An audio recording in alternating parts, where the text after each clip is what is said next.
Starlink has got an okay reception, but sometimes it falters a little bit because we're in really tight ponderosa pines. If you look up here and see, we don't have much of a window to get a satellite signal. So if it kind of comes and goes, that's what's going on with it. So just a heads up. But we did get a spot close to the little pond that we're gonna go fly fish. And here's the pond itself. I'll show you what it looks like. It's really a pretty area. So it's not very deep. It's actually an old agriculture tank that a bunch of people got together with like a nonprofit, and it's for Northern Arizona fly fishing, and went in and dredged out the bottom of it with the Forest Service, made it a lot deeper so the trout can live in there. So that way the water stays cooler in the summertime. And so there's like brown trout and brook trout and rainbow trout and all that stuff. So, hey, what's up, Heather? How you doing? Let's go over and grab Meadow real quick. Meadow, over here, Pumpkin. Let's go this way. Let's go for a little walk. Come here. Come here. Let's go this way. Here she comes to the forest there. You'll see her. So she's doing really good. Really good. Kurt, you're asking about the portable power station. Right now I'm using the EcoFlow Delta Max. It's got 2,000 watt hour capacity. Come here, Meadow.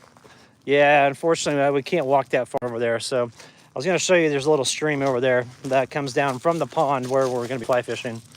But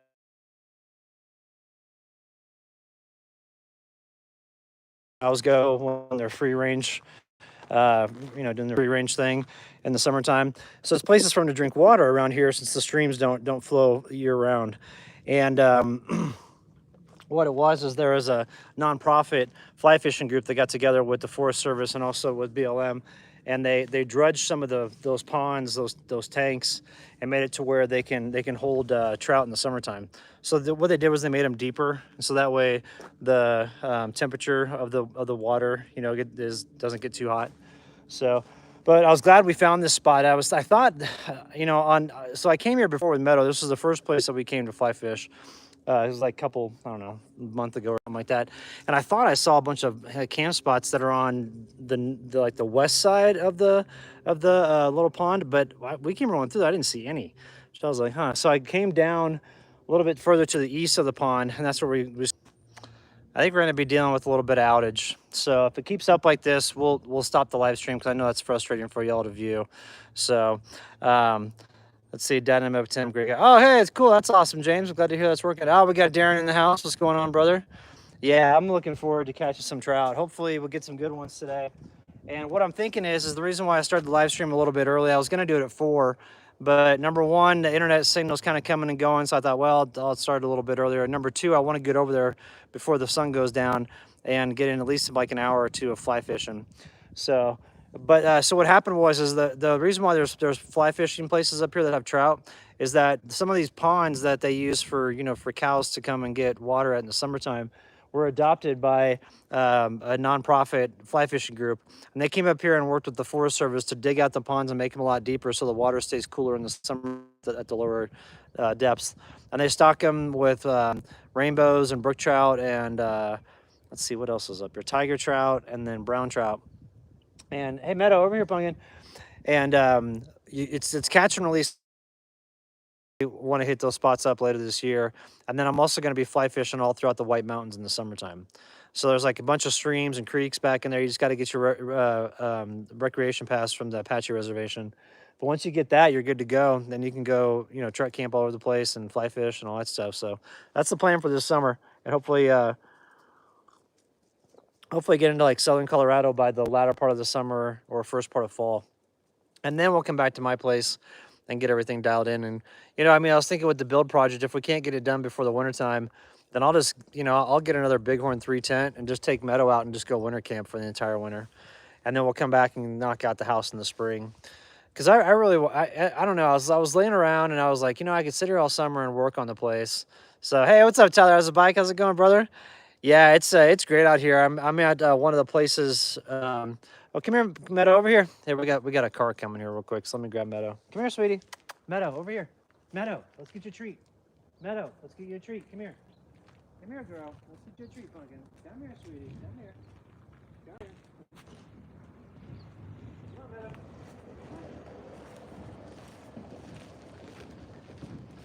All right, cool. We're back. Sorry, there was a Forest Service truck going by. Meadow, come here. Now she's chasing him down the road. She stopped chasing him. Come on, girl. Now she's running down the road again. I may have to go get her. Hey, come here, Meadow. No, Meadow. Meadow, back here. Let's get you a treat. Come on. Come this way. Let's go. Come on, over here. Meadow, this way. Come here, girl. Come on, over here. Come on, let's get you a treat.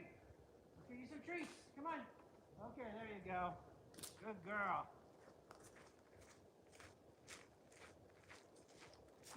Come here.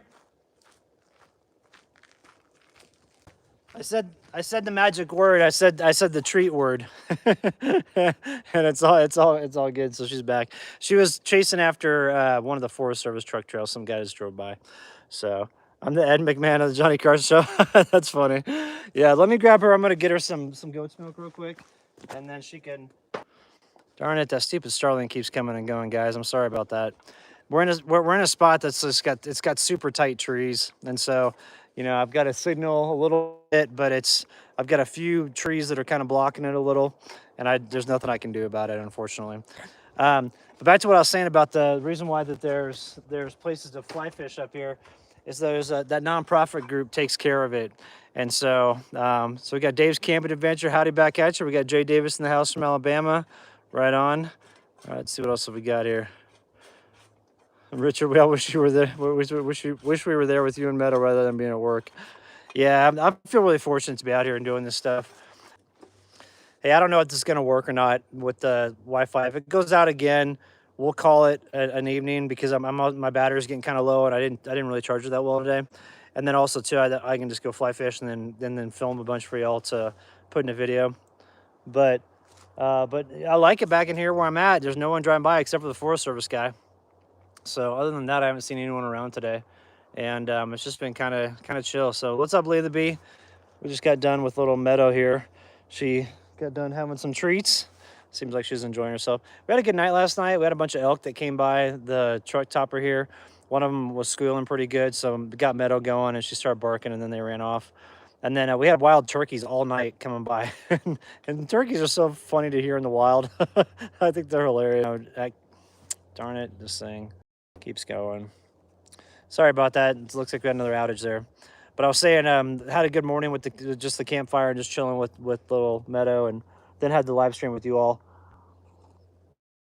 And I think that what I'm going to do when I go in and fly fish here,